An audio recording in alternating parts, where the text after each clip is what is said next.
Jérémy Tessier, dont le livre est sorti en janvier aux éditions City, plonge son lecteur dans l'histoire d'un Paris méconnu, et dresse des parallèles entre les jeunes des gangs du début du XXe siècle et ceux d'aujourd'hui. Je n'ai pas été associé à la partie création du projet, même si j'ai été consulté sur les faits historiques sur où et comment trouver des armes anciennes des meubles d'époque. Je suis plutôt partenaire sur la partie relais et promotion du film. On parle depuis plus d'1 an et demi, 2 ans. Rencontre. Pour vous, quels sont les passages caractéristiques du film de Romain Quiraud? Jérémy Tessier rendre moderne et punchy l'ancien univers de Paris 1900 est une vraie réussite. La musique, le rythme, les S, mais on retrouve vraiment le côté sale. C'est vraiment l'esprit de Paris 1900 où il y avait vraiment des enfants des rues, qui à 10 ans volaient pour vivre. Tout ce qui concerne le droit à l'enfant et les centres pour mineurs s'est vraiment développé à cette époque avec de nouvelles lois pour les protéger. Elle est restée célèbre parce qu'il y avait une guerre des gangs contre elle.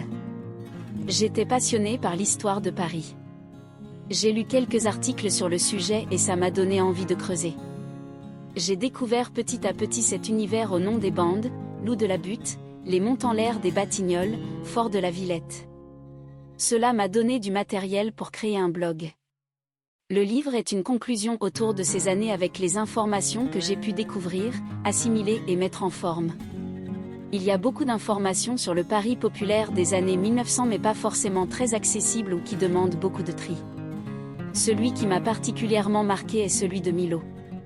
Il s'appelait Émile, c'était un jeune Parisien.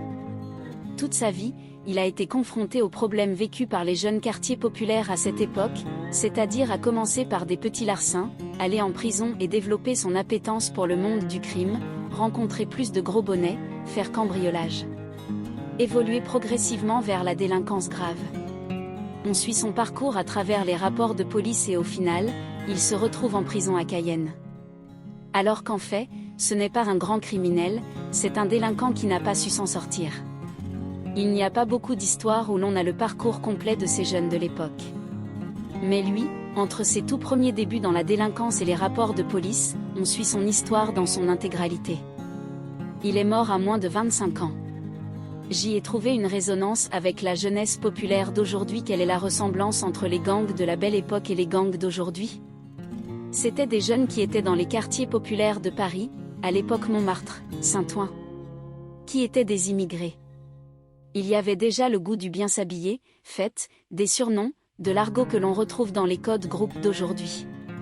Ces délinquants venaient d'Espagne, de Belgique, d'Italie et il y a donc beaucoup de similitudes entre les deux époques.